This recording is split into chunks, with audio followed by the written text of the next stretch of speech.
Loving Sairam, Brother Raja Rao. The Sri Satya Sai Global Council Trinidad and Tobago lovingly welcomes you to the series Awake, Unite and Inspire. We are very happy, privileged, and honored to have you as our guest on our program this evening. So, Brother Rajarao, share with us, how did you first come into contact with our beloved Mother Sai? Sairam, brother. Loving Sairams to everyone in Trinidad and Tobago. And I should commend all of you for doing an excellent job with this nice series that you all have rolled out. So offering my most humble pronouns at Bhagwan's lotus feet, I would like to begin by saying that I was blessed to be born in a family that is extremely devoted, and my parents worshipped both forms of Sai, the Shirdi Sai avatar and the Satya Sai avatar. However, as a family, we did not travel either to Prashanthi or to Shirdi, as far as I can recall. And the main deity in our house, or the altar, was Lord Venkateshwara, and we used to often travel to Tirupati, which is the abode of Lord Venkateshwara. And that's how I grew up in my time in India. And then, but around that time also, we did have some connection with Prashanthi Nilayam, because one of my father's closest friend, his name is Satyam, just as in the Satyam Shivam Sundaram. So we affectionately called him Satyam Uncle. And every year he used to send postcards, beautiful postcard where, there's a Swami's photo and there is Swami's quote. And we would receive those, 2 or 3 times a year, every year. So it was like a remote connection to Prashanthi Nilayam. And then Swami also allowed me to come into his fold only after my parents passed away. So my father passed away in 1995, and then my mother passed away in 1999. And immediately in 2000, Swami allowed me to come into his fold, I should say that. And that happened in a very mysterious way. I was well settled as a faculty member at the University of Kentucky, but for some unforeseen reasons, I had to move, and that move brought me to South Carolina, and I was appointed as a faculty member at Clemson University.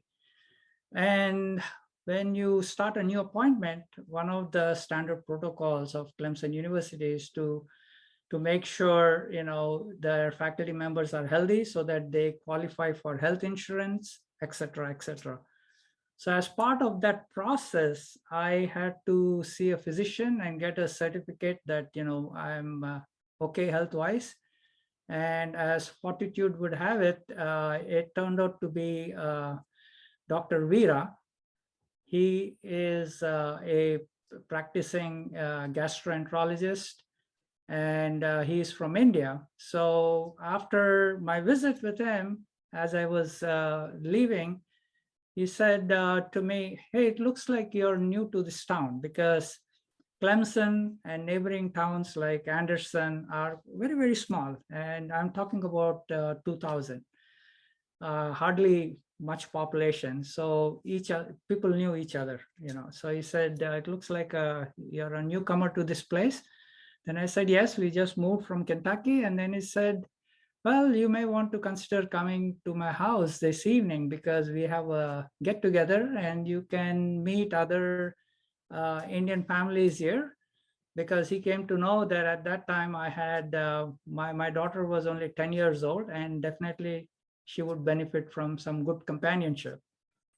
And so when I went home, I narrated this experience to my wife. And then she said, "Sure, yeah, let's go and join the satsang this evening. That's very kind of Dr. Veera to invite us. So we went there, and we attended the bhajans there, which was very, very refreshing and energizing, like something we have not experienced before at that time.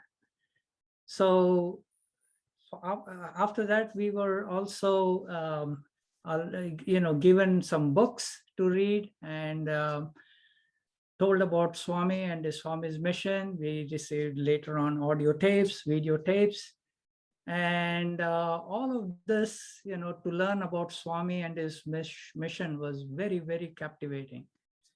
Especially the bhajans enthralled us. We were immediately, bought into the Sai mission, if I can say so. But Sai literature enriched us. And I can give you a couple of specific examples which still remain in my mind, because Swami's quotes and his teaching goes straight to the heart. So I remember one example. We all live in this world around us, and everybody has his or her own struggles.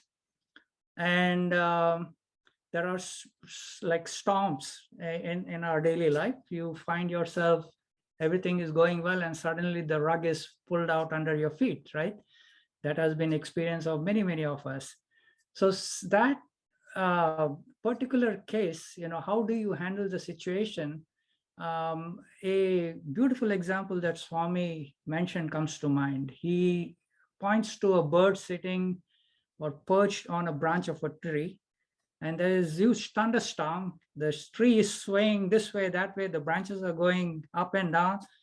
But Swami says the bird is least perturbed. And then Swami asks why?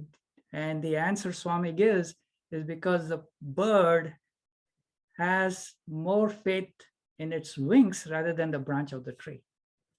So how beautiful and how applicable this teaching is, or this quote of Swami is for each and every one of us.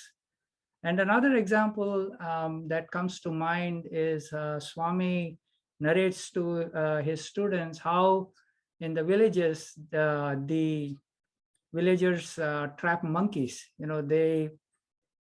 They entice the monkeys by putting a few peanuts at the bottom of a jar, and this jar has a very long neck. Okay, so, and they keep it under a tree, and so the monkey, in its desire for the peanuts, puts his hand inside the jar and grabs the peanuts, and then it finds that it can't pull its hand out. It feels that somebody is trapping it.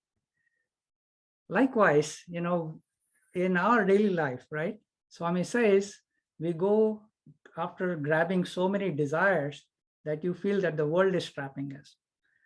Then Swami adds that, in reality, nobody is trapping anybody. All you have to do is let go of your desires, worldly desires especially. So if the monkey just releases the peanuts, its hands can slide out and it is free. And likewise, same thing applies to us. So these are kind of things that really impressed us to, I can say, completely transformed us. And this led us to attend the local Sai satsangs regularly.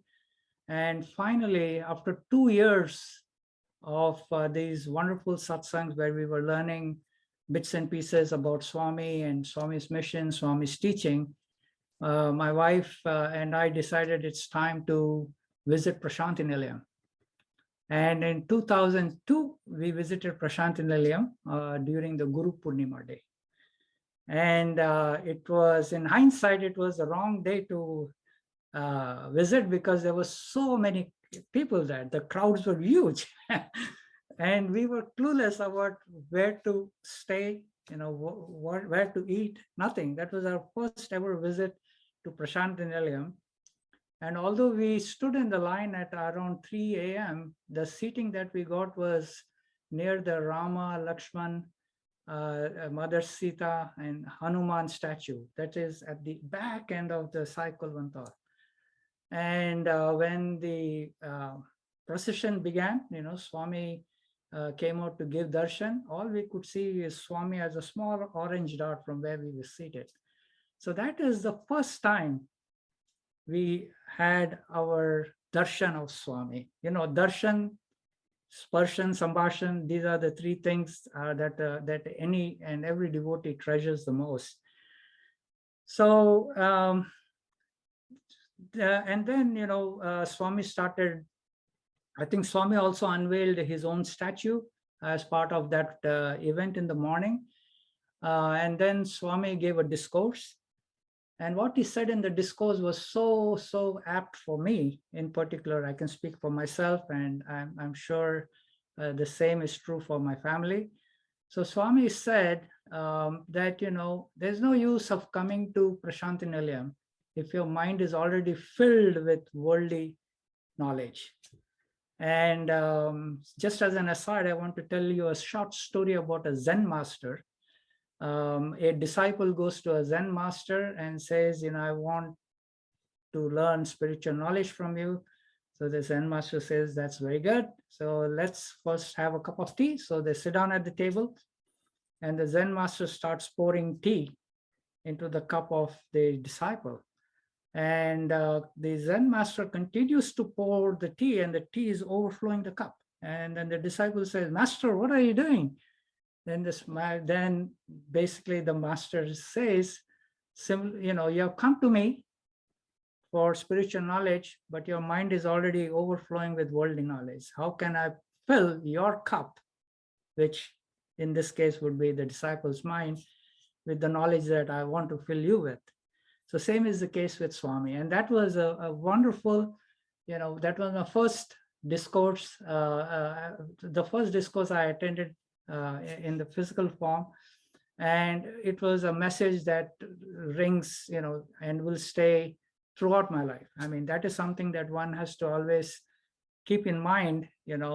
Swami also says another beautiful example of a seesaw, right? If the seesaw goes up and down, and the more you go towards the world, you are drifting away from God, and vice versa. So I remember all these amazing lessons that Swami has wanted me to learn. And this is how my journey to Sai began. Thank you very, very much, brother. That was very intriguing. And every devotee has their own unique connection with Swami. And as you said, when Swami allows us to connect with him, that connection comes in many different forms. So, Absolutely. having been in contact with Swami over so many years that have been so blissful and spiritually enriching, how has practicing the teachings of Sri Satya Sai Baba impacted and continue to impact your life? Because we continue to be works in progress along the Yeah, spiritual path. very good question. So like I said,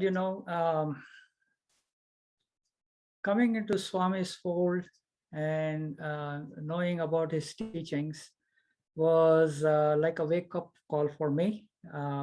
Because before I came into Swami's fold, so before 2000, let's say, um, I was under the impression and actually fully convinced that the holy grail in one's life is to excel in one's profession to the maximum, So, and I actually pursued that. I had the wonderful blessing of publishing papers in very highly cited journals, spending time at MIT, knocking heads with Nobel laureates on scientific problems, and so on. So I had all of that, and I enjoyed all of that. And then after coming to Swami's fold, and as I learned more and more about his teachings, I came across some quotes where Swami talks about scientists. So being a scientist myself, I was obviously very intrigued to know what Swami's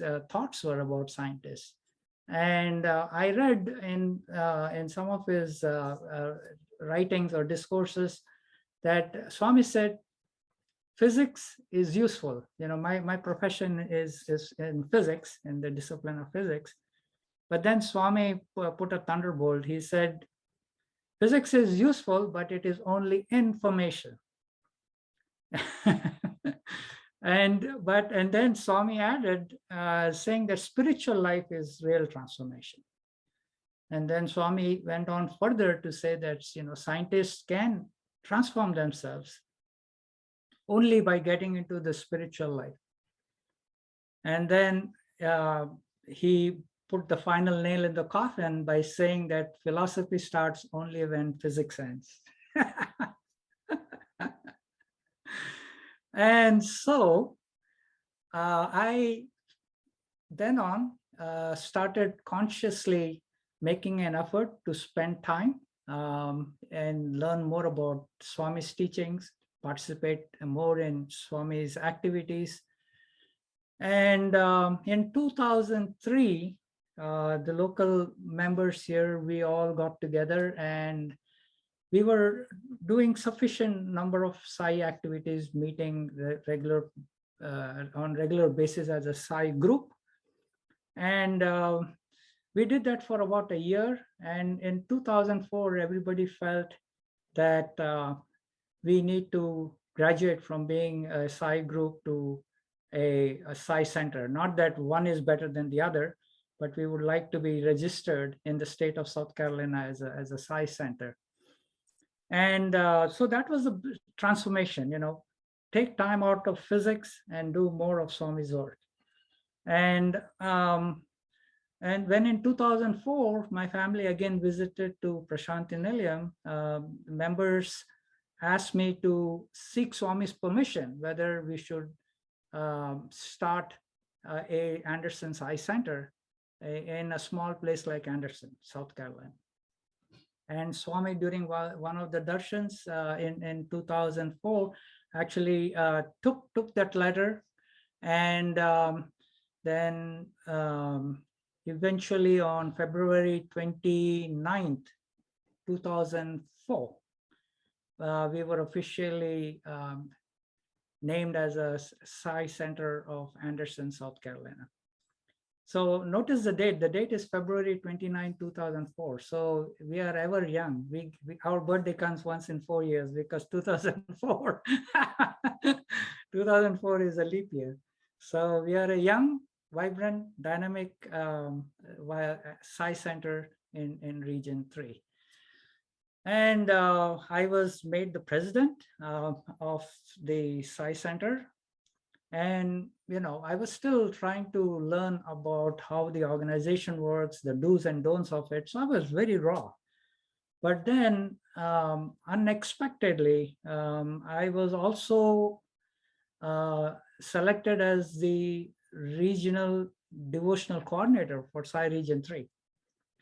And like I said, I was very raw, but Swami provided me an excellent buffer. I had my co-regional officers were long-time Swami's devotees, like our brother Vijay Sangram Singh, our brother Akshay Kalatia, who is now the Zone 1 chair, and also sister like Geeta Kamath. So I had very good buffer and good guidance from them. And we decided that it was time to have a Region 3 pilgrimage to Prashanthi Nilayam. And that was the first ever pilgrimage that devotees from Region 3 would go to Prashanthi Nilayam as a group. So we had about more than 300 devotees sign up for this pilgrimage. And it was decided that we would offer a musical, a bouquet of musical songs to Swami if that opportunity presented itself. So we traveled all across Region 3, got to know all our brothers and sisters in Region 3. And everybody worked with so much love and dedication and devotion to Swami. It was love, love, and love everywhere. And Swami actually acknowledged that, because we did get a chance to present the musical offering. And then after the offerings, Swami actually came down from the dais. Swami had an accident or a hip fracture in 2003. So he would move in a wheelchair. So his wheelchair was brought down from the dais, and he actually showered unimaginable grace on our group Sai Region 3, because the elders who were seated in Sai Kulwanthal said they have never seen anything of that kind before. Swami actually circumambulated around us. We were all seated on the marble block, and it's like Swami was reading our mind in real time. Those seated at the back were feeling quite uh, uh, kind of disappointed, because they were so far away from the dais. But then when Swami started circumambulating them, the last row became the first row. And Swami showered unimaginable grace in that form. Then, of course, the prasadam distribution, gifted safari suits to the boys, the men, saris to the women, and so on. And so in addition to this transformation, where I was devoting more and more time to Sai activities, Swami also allowed me to continue my love for physics, because I also in 2004 got an opportunity to interact with Swami students. And that happened in a very fascinating way. I won't go into all that details here, but basically Swami allowed me to introduce a master's degree program at Prashanthi Nilayam, or in his institution, Sri Satya Sai Institute of Higher Learning, in a new and emerging field at that time. Is the field of nanoscience and nanotechnology.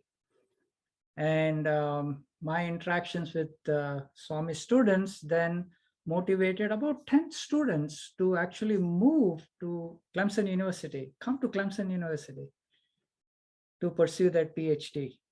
And I feel very proud to say that one of those students who moved is now a tenured faculty member at Clemson University. And so, while doing all the Sai activities, I could also do the physics activities, or the technology activities, educational activities, however you want to call it.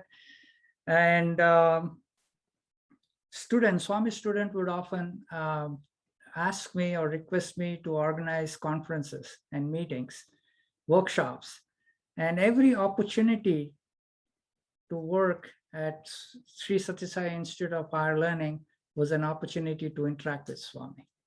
So to sum up what all I said, it goes back to this beautiful example that Swami talks about a coconut tree and the shadow of the coconut tree on the sand or the earth underneath it.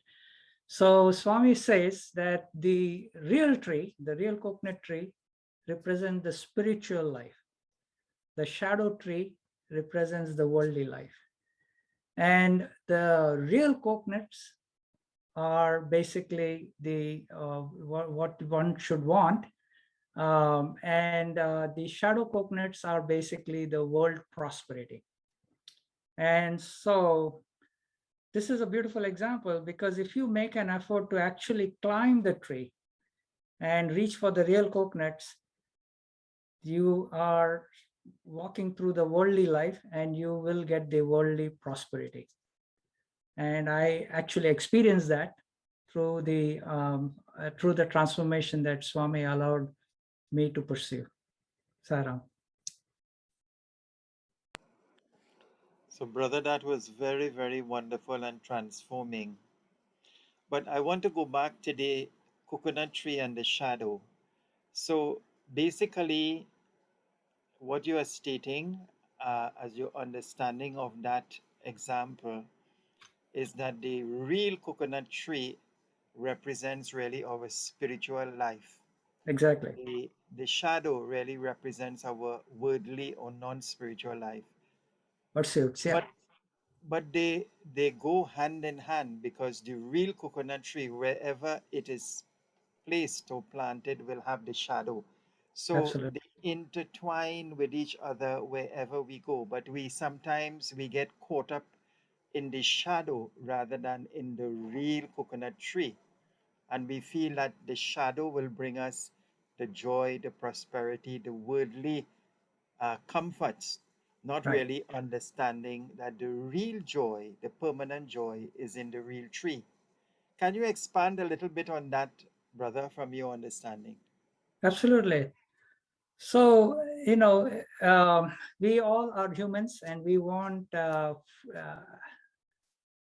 desires to be fulfilled by the easiest route. We take the path of least resistance, right? So in this example, what Swami is trying to tell us is don't be foolish and try to just walk to the short shadow coconuts and grab them, because it's after all a shadow. It's not a permanent thing. Swami says, make effort, put in effort to pursue spiritual values, which is akin to climbing up the tree. It takes some amount of effort, right, on part of the devotee or the aspirant. So you need to actually put in efforts and go after spiritual values. And once you do that, Swami guarantees that the worldly benefits are automatically yours, which are the shadow coconuts. That is very, very beautiful, brother. It reminds me of a statement in the Bible: seek ye first the kingdom of heaven, and everything else will be added on to you. Perfect. Exactly. Yeah, Yes, that, but we seem in the world to be doing it the opposite way. We are striving to get that happiness, but we're going outside of ourselves and then absolutely. realizing at the end that it is only temporary. That's right. That the true joy and happiness, the permanent one, is when you climb the coconut tree and realize who you are and live in that awareness. Such a beautiful, beautiful lesson and example, brother. Thank you so much for sharing that. So, over the years of your wonderful and divine contact with Mother Sai, I know you would have had many wonderful experiences with him over the years, but can you share two of your most memorable ones? Yeah, thank you for that question. Yeah, like I said, the first darshan, sparshan, and sambhashan are very dear to each and every one of us. And I already mentioned to you about the first darshan, which was Guru Purnima 2002. So I like to narrate my first sparshan with Swami. So for those who are not aware, sparshan means the touch of the Lord. So it is usually sought in the form of Pad Namaskar, right? And so from day one, that was also on my mind. I am a human as anyone else. So you would see Swami coming and giving beautiful Pad Namaskars. And so that was a thought in my mind that someday I should be blessed enough to get a Pad Namaskar. And I also mentioned to you that, every time I worked with Sri Satyasai Institute of Higher Learning, students and faculty, it was an opportunity to interact with Swami. And I like to narrate one experience through my interactions with the students. I would guide them with their research projects, and students, out of their love for me, whenever we publish those results in a scientific journal, they would print out a copy. They would print out two copies. So one copy, they would the one copy would be with them, and they would be seated in the block where students are supposed to be seated. And I would have the second copy, and I would be seated on the dais, where the faculty sits, because we never know. Nobody can predict where Swami will stop and whom he will talk to and whom he'll call for interview and so on and so forth, right? So we were trying to game it and increase the probability that Swami would either come to the place where students are sitting and bless their work, by looking at that the copy of that research publication, or he would come to the place where the faculty are seated, and he would interact with me. And the students so much wanted Swami to interact with me. Again, that speaks volumes of their love for their mentors, right? And so, but Swami, being Swami, Antaryami, knows everything. So any number of times we tried this, he would invariably go to the area where the students are seated and bless the student. He would actually touch the printed copy of their research effort, and he say, "Sala Santosham, do well, continue to do well." So this happened a couple of times, and I would tell them, that's the right thing, because I was just mentoring, but the students did all the hard work. So Swami knows who truly needs to be deserved, to be blessed. And so finally, like after a couple of times, I just said, you students should hold it, because Swami will definitely come to you and bless your hard work. And it so happened, and I think it was during summer of 2006, my family went to Prashanthi Nilayam twice a year, Guru Purnima and during Swami's birthday. And then I think about 2006, it so happened that the students also published a research paper, and they continued to give me a copy so that I could hold it with me and have it blessed by Swami. But at the same time, every trip, our members in Anderson would give me a pack of letters. They would write pour out their love for Swami in those letters. And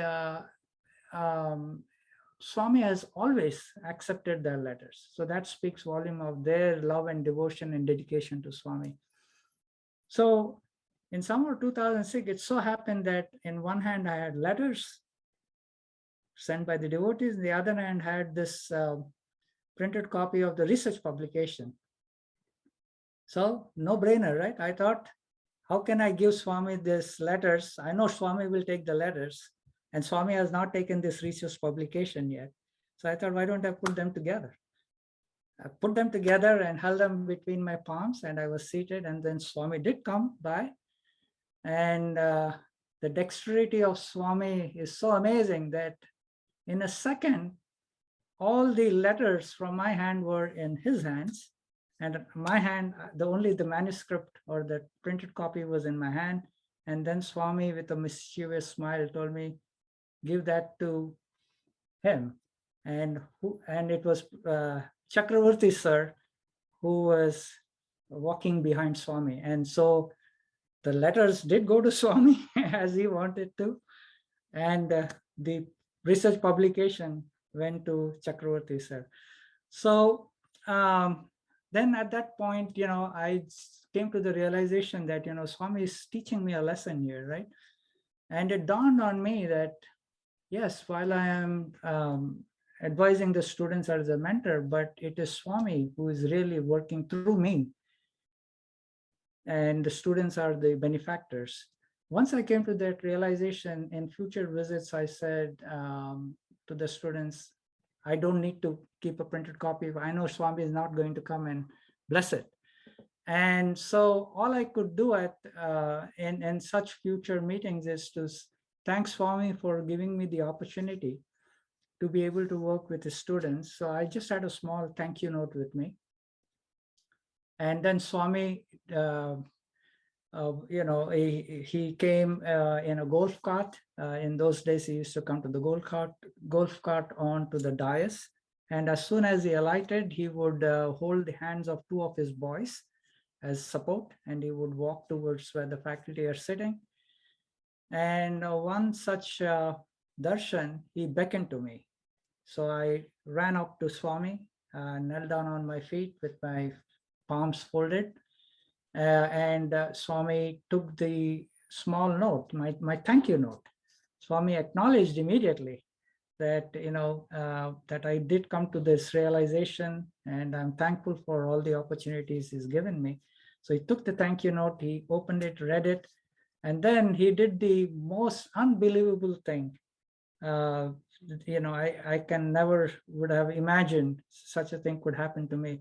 So Swami, like I said, was holding the palm of the boy, the hand of the boy for support. So he let go the boy's hand, and then Swami cupped his palms over my arms, on over my palms, and pulled me up so that I stood up.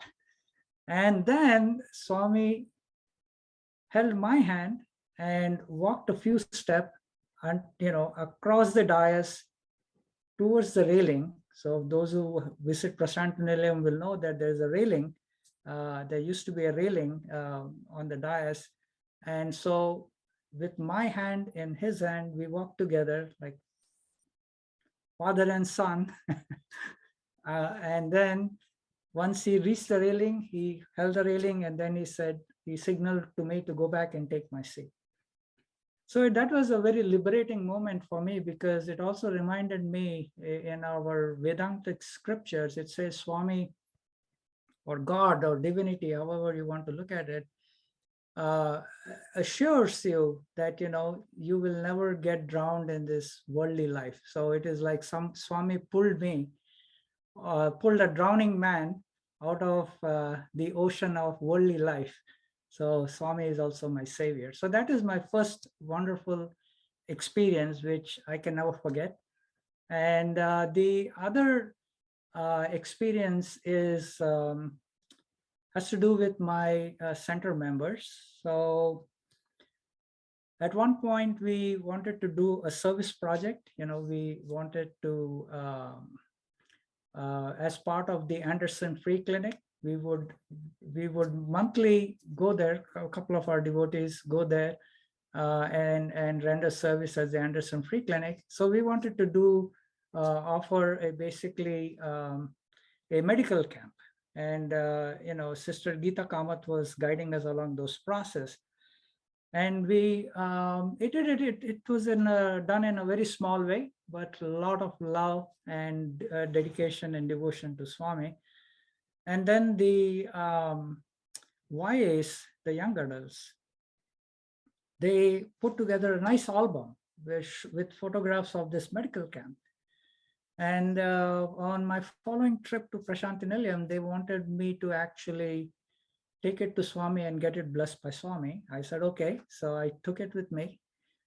And I was seated in the darshan line. So this is actually the last birthday of Swami, 2010, before Mahasamadhi.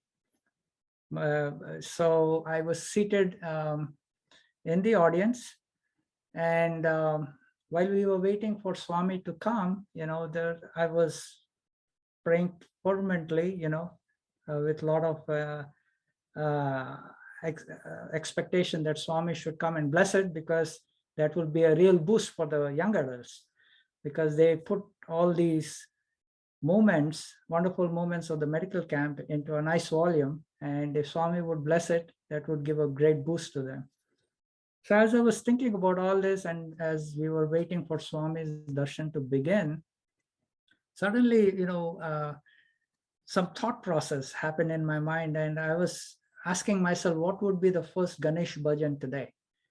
There's so many thousands of Ganesh bhajans, and suddenly it popped into my head that a particular bhajan would be sung today as Swami is coming, as Swami begins to come on to give the darshan. And lo behold, and when Swami began his darshan, that was exactly the bhajan that was sung. So that reminded me another quote that Swami would say is, follow the inner net, not the internet. And I could actually experience that. I was thinking about Swami. I was praying to Swami that he would bless this nice album that the YAs had prepared. I was thinking about what bhajan would be sang, and lo behold, it was that bhajan. So, and then Swami came where I was seated. And then he again beckoned to me when he saw this album in my hand, and he opened the album, he flipped through those pages, and then he asked me, where was this medical camp conducted?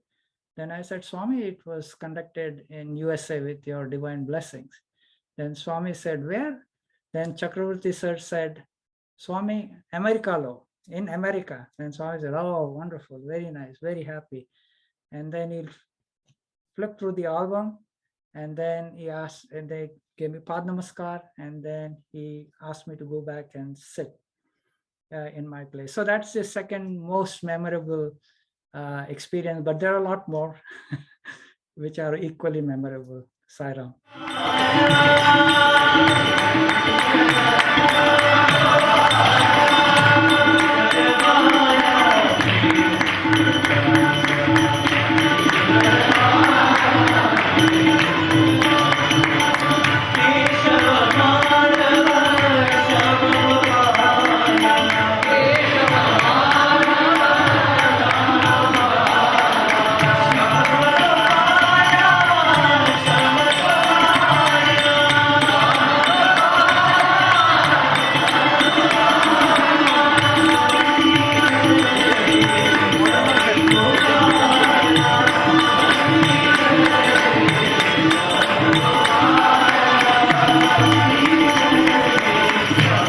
Thank you very much, Brother Raja Rao. So wonderful, so much of Swami's compassion and guidance and wisdom coming through those experiences. And while you were narrating the first one, it was so touching. It reminded me of a devotee who pleaded with Swami, and she said, Swami, please never let go of my hand. Let me always hold on to your hand.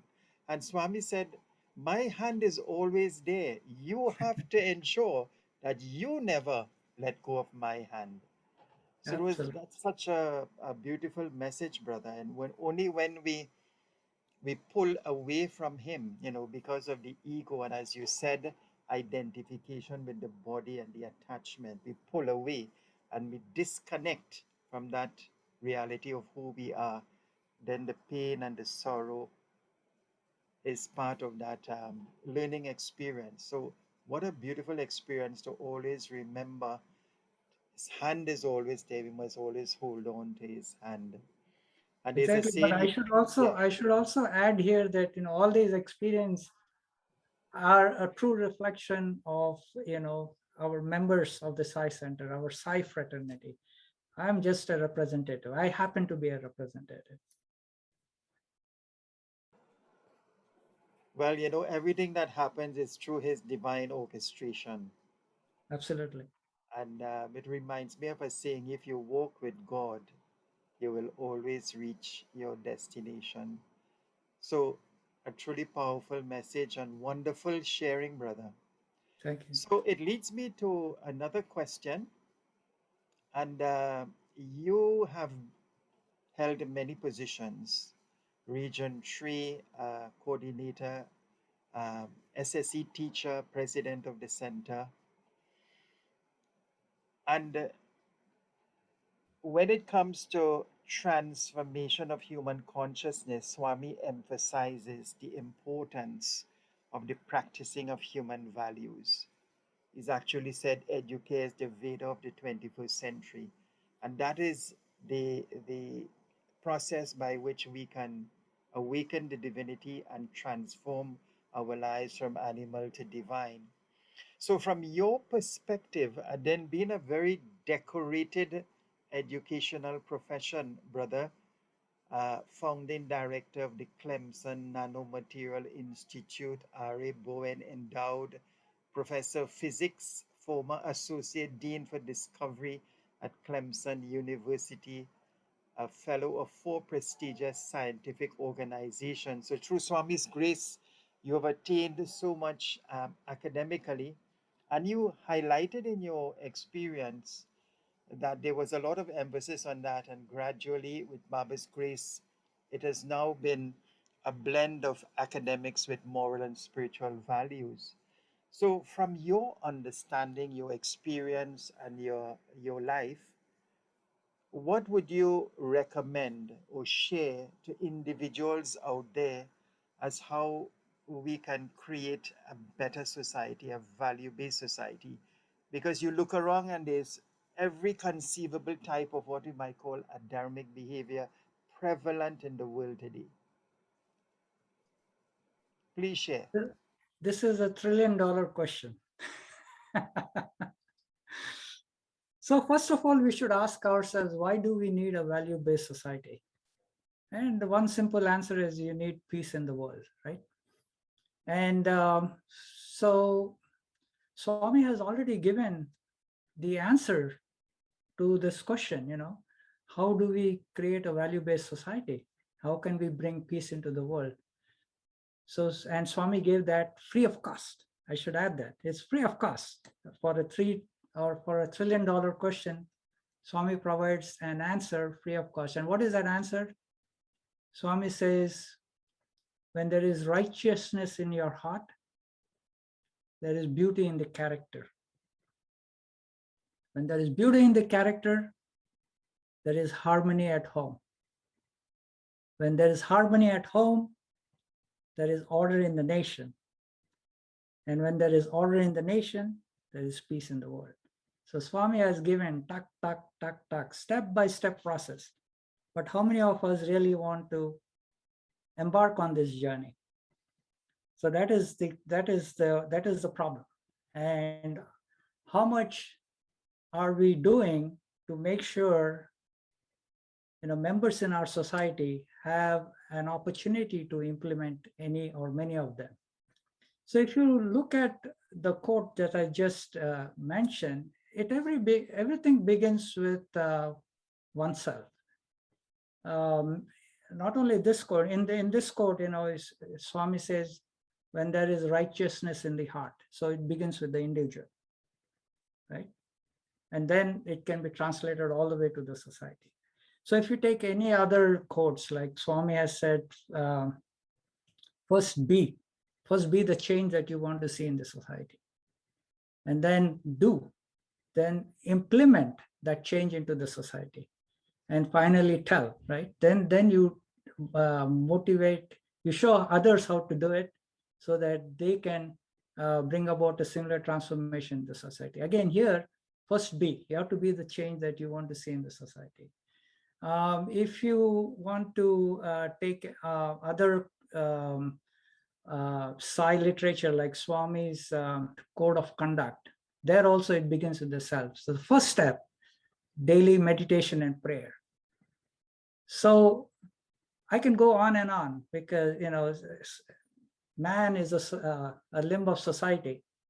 Society is a limb of nature. Nature is a limb of God. So Swami has repeatedly and in many, many ways has said that everything, transformation in the society must and has to begin with each individual, right? And therefore, we should genuinely consider ourselves as a limb of the society if we want to bring about welfare in the society.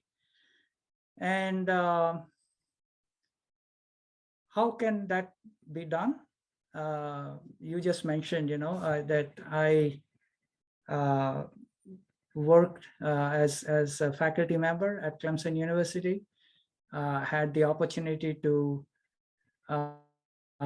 work with students across the globe. And one thing that I am totally convinced is that if we want to see welfare in the society towards value-based society or peace in the world, first and foremost thing, our educational system, I'm talking about the secular system, should bring back the moral science classes. When I was a student back in India, moral science was a lecture that we had to attend. But over the years, it has just disappeared. And in that regard, Swami's institution is quite unique because they have a moral science lecture every day. The first hour is usually the moral science lecture. And that's why Swami's institution is ranked #1 in India. And I can vouch for it. It's also #1 in the world. And all we need to do is to set aside our ego and emulate the education system that Swami has established. Excuse me. Swami has established at the Sri Sathya Sai Institute of Ireland. But we have too many desires, not only students, these days students in primary school, secondary school, or they call it the middle school here, and the high school, they are in such a rush to go through this education system during their prime age. They're more interested in advanced courses in physics. They're called AP courses in physics, AP courses in chemistry, AP courses in math. They would rather do that. These courses are supposed to be done at the college level. So the college level advanced courses, they would rather do at the secondary level or the high school level. And that's how the system has evolved into, unfortunately. So instead of these AP courses, the advanced courses at the school levels, they should bring back moral science lectures, in my humble opinion. And that would help quite a lot. And the last point I want to make is we are unable to bring about this change in our secular educational system because of our what Vedanta calls Arshad Vargas, our 6 inner enemies. Kama, Krodha, Moha, Mada, Matsarya, so on.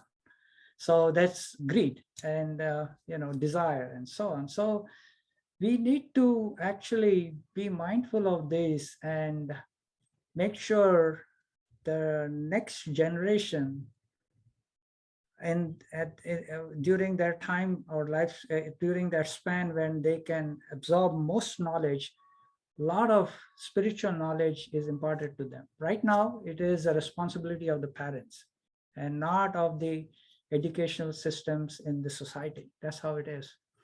And I want to end with one nice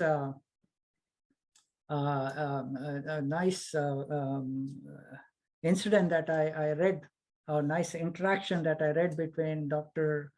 John Hislop and Swami. Hislop told Swami that, Swami, we know everything. We hear our discourses. We know we have to do what we have to do. We know what we shouldn't do. But what is preventing us from doing what you want us to do? What is preventing our transformation? So Pat came the answer from Swami. Swami said, Hislop, you are not sufficiently interested in that transformation. And that is so true. Our priorities are elsewhere. And the example I just said is, why should the students be doing college courses when they're in their high school? There's no need to. They can as well do it later. But that's how the system has evolved. And unless we try to emulate what the system that Swami has set up, so that the right spiritual content is taught at the society level, not left as a responsibility for individual parents, it will be hard to bring about a change in the society. Sairams. Thank you very, very much, brother, for your sharing in that particular area. And it had my mind going into many different areas while you were speaking, to pull out some of those pertinent points that you made. And I think the first one that I can draw from what you shared, we have governments, we have presidents, we have all the nations basically promoting that we should behave in a value-based manner, that we should not try to hurt one another, that we must live unitedly and harmoniously. That is what leaders and governments and people want of their country. But as you said, the only way that is going to happen is when we change our lives, when there is values that motivate, that we integrate in our daily living. And when you talk about transformation in the society, Swami once said 75% of his time was spent with the younger ones because the Yeah, older ones, he said, were already bent and difficult to straighten. So, again, it's a powerful message that to create a better society, a more value based society, we have to start with the smaller ones whose minds are still very fertile and able to receive or awaken those human values. And as you highlighted, the parents first, then the teachers. And once we have that good foundation, the challenge is, as you highlighted, is when we go into the society now, when they start to go to school and college and university, there's not that following up of what the parents may have done with them to bring out those human values. So when I look around as well, we see a lot of educated failures in the society. People who have attained the highest degree of academic excellence, but with mm, little or no integrity or human values. And that is destructive to the society because they take rather than give back. So, mm. as you said, Swami's institution is bringing or fusing educational or academic brilliance and excellence with moral and spiritual values to produce what we may call a good value based citizen, which is what we need. We don't need more educated people, we need more value based people and leaders who could govern their kingdoms virtuously. Well So, said. what a wonderful way that you have described that. And I think it is the key when it comes to transformation of human consciousness through human values. Thank you so much for sharing that. So, brother, it leads me to another question. Why should devotees of Bhagwan Sri Satya Sai Baba, why should we remain connected to Prashanthi Nilayam as the abode of the highest peace? And I know Swami has said, make wherever you are Prashanti. That's an attitude, a mindset that we should all strive, and it's a work in progress. But I'm looking at why should we remain loyal and connected to the physical Prashanti Nilayam? This is a tough question. And I should first of all say that I am the least qualified person to answer this question, probably. But, if I look at Swami's, again, Swami has given answers to any and every question that humanly we can think of. And so if I recall a discourse that Swami gave, I think in 2000, so sorry, not even 2000, in 1980, November 21st. And there he speaks about the Global Council. And Swami, in that discourse, said basically that, the Sai organization is trying to find representatives in other countries. It is growing internationally. And Swami mentioned that there is some confusion because the locals at these different countries are coming up with their own ways to nominate a representative for an organization that carries Swami's name. It is Sai organization of da da da, right? And then Swami says that that process is very disturbing because it can become political and lead to the dissolution of the divine law. Swami want basically these organizations to be established through what Swami calls, and all the Sai fraternity is aware of this, through a selection process, not an election process. The representative, if they are elected representative, then it is politicking and not spirituality. And then Swami finally said that selection process is the right process, and that selection process should go through the central trust. So that is enough for me, as an ordinary member of the Anderson Sai Center, that tells me, okay, this is Swami has spoken in a public discourse, and this is what I need to follow implicitly. But so that's number one. Okay. And so if I look at this, look at what Swami said from a worldly perspective. I have a bank that I go to in Anderson. Okay, but this bank headquarters or the main office is in New York, let's say, right? But if my local bank is not synced up with the bank in New York, you can imagine what a disaster that can bring about, right, in financial matters. So same is the case here. Swami has spent his entire life in Prashanthi Nilayam, and he has handpicked the members of the Central Trust. So to me, it is like that's the headquarters, head office, or however, main office, whatever you want to call it. And all the other organizations, whether nationally or internationally, as they come into existence, they're like the branch offices. And these branch offices must sync up with the head office for a smooth operation and actual implementation of Swami's teaching. So for that reason, I would say the devotees of Sri Satya Sai Baba should stay connected to Prashanthi Nilayam. Okay, there is at least no doubt in my mind.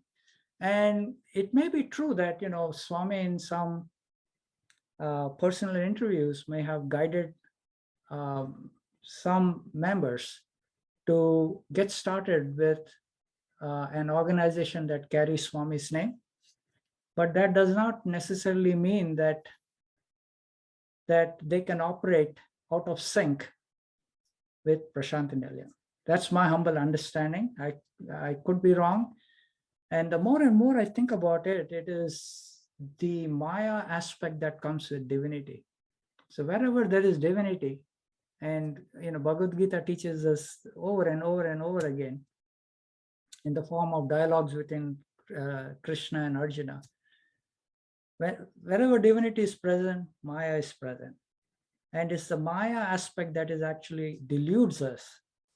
And we should make every effort to see beyond Maya. And Swami has also provided the key how to overcome Maya. There's a beautiful example that Swami talks about. He says, suppose you go to see one of your friends, and the friend is staying on let's say on the second floor or the third floor, and you are at the doors, you're at the compound wall where your friend is staying. There's the main gate there. So as soon as you come to the main gate, your friend's dog starts barking at you. Because you are now an intruder. You are trying to get into the compound where your friend is living. So Swami says, what do you do? What do you do? You have two options. One option is to call out to your friend and say, take care of this dog so that I can come into your compound and then come and meet you. Okay. And the other option is that if you do this very frequently, you can carry a packet of biscuits with you and feed the dog some biscuits and befriend the dog. And then Swami says the dog is the Maya, and it is coming between you and God. Your friend is the God. And so you have to adopt either the Bhakti Marga, where you call out to God, like calling out to your friend, or you have to adopt the Karma Marga, where you are feeding biscuits to the dog and befriending the dog. So either way, through the Bhakti Marga or the Karma Marga, you need to overcome Maya. And then one may think, what about the Jnana Marga? To know that you have these two options is your Jnana Marga. So we have to implement this, and we have to grow spiritually. But the bottom line is that we all know about this, but it is very hard for us to overcome it. And don't we sing week after week, month after month with folded hands and looking at Swami's photo, a beautiful bhajan which goes as, "It's your Maya surrounding me." So I think it's time for us to overcome this Maya, come together and do what will please Swami the most. And that is come together as one Sai family. Sairam. Thank you very much, brother, for sharing that perspective. And I really love how you bring forth the lessons with tangible examples that we can identify with. So, at this point in time, what does Sai Baba mean to you? So as I mentioned in the beginning, Swami came into my life right after my parents passed away. So I have experienced Swami as my divine mother and father. And at work, I have experienced him as my divine guru.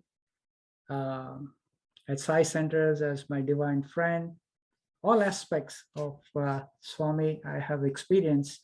And Swami has given me so much. He has showered bountiful grace on me that I don't know what more I can ask of him or pray from him. So I am always constantly reminded that he has showered more than I truly deserve. And that is a fact. So then that begs the question, what can I do to express my gratitude to Swami? And the more I think about it, the answer that comes to my mind is to make Swami my goal in this rest of this life. And the only goal. But I know that Swami will not approve of that goal if I, at the same time, don't discharge my duties as a husband, as a father, as a teacher, as a friend, so on. So my prayer to Swami is to help me to reach my goal, which is make Swami my goal in life, and at the same time discharge my duties, do my dharma, as long as I'm in this physical body. And Swami is very, very kind, And also I said, Swami has given answers to any question that can pop up in anybody's mind. So this question of how do I do this? How do I reach my goal? And at the same time, do it in a dharmic way. Swami has shown me the pathway, how to do that in the form of a beautiful song. And this song, I believe I don't know the background about how this song came into existence, but I can bet you Swami has inspired his students to come up with this beautiful, beautiful composition. So it's in Telugu. So I'm going to sort of hum it, and then as we go along, I'm going to explain in English so that you can see that Swami has laid out a very simple pathway, not only for me, but for anybody who wants to make Swami his goal. So this is how it goes, okay? So it basically asks Swami to bless me, bless me, bless me, bless me. That's it. So the Sanskrit word for that is Ashirvadinchu. Please bless me. So it goes like this. It says, Ashirvadinchu, Ashirvadinchu, Ashirvadinchu, Ma Swami, Ashirvadinchu, Ma Talli, Kanna Talli, Satya Sai Talli, Ashirvadinchu, Ma Swami. So that's the first stanza. So praying to Swami to bless us and adoring Swami as Divine Mother Sai. Then the second stanza goes like this.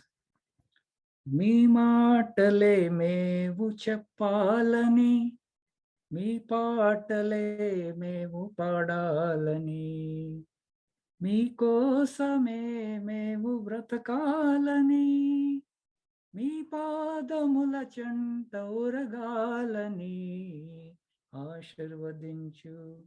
and that stanza repeats itself. So in this stanza, you're praying to Swami to bless us so that we speak only his words, bless us so that we sing only his songs, bless us that so we may live only for him. Our existence is only for him. And ultimately bless us so that we find refuge at his divine lotus feet. So that was that stanza. And then the next stanza says, Malo niyaham antanagalani, mi premalo mevu mulagalani, పది మందికి పంచిపెట్టాలని ఆనందమే మేవు పొందాలని ఆశీర్వదించు. And that first stanza continues. So in the stanza just hummed, basically we are asking Swami to bless us so that we may transcend our ego, our Arshad world, one of the Arshad warriors, transcend our egos and be drenched in his love. And bless us so that we may cherish his divine love by sharing it with 10 others and spread the joy that we have received from Swami, spread it out to the society. We talked about the society. This is the way how you can bring spirituality and values into the society. And then finally it says that if you bless me to do all this, I will eternally be experiencing divine bliss. So this is the pathway that Swami has showed me, how to try to make him as my only goal in life. Saira. That was absolutely touching and inspiring and soulful, brother, with a powerful, powerful message for all of us. So the Sri Satya Sai Global Council Trinidad and Tobago wishes to express gratitude and appreciation to you, Brother Raja Rao, for taking the time to share your personal journey and transformation to Mother Sai. May Bhagwan Sri Satya Sai Baba continue to bless and guide you. May you continue to be a loving instrument in his divine mission. Jai Sai Ram. Thank you, brothers. Thank you so much for this opportunity. I would like to seek forgiveness from the audience if anything that I have said may have caused pain in any form or shape, and ultimately offer this conversation at his Swami's divine lotus feet. Jai Sai Ram.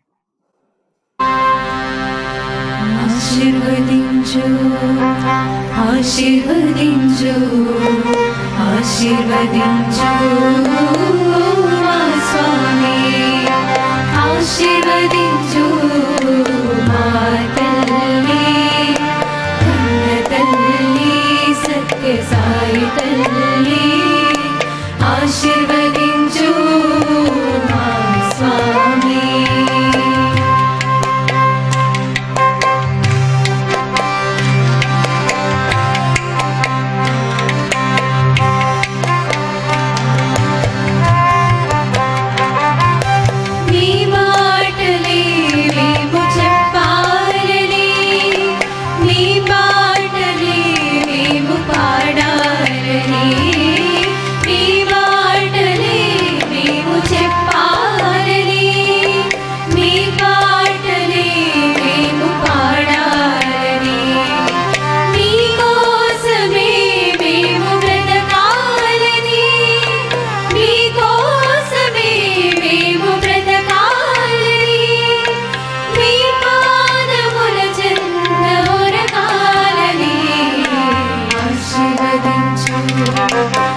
ఆశీర్వదించు ఆశీర్వదించు మా స్వామి ఆశీర్వదించు మా తల్లి కన్న తల్లి సత్య సాయి తల్లి ఆశీర్వదించు మా స్వామి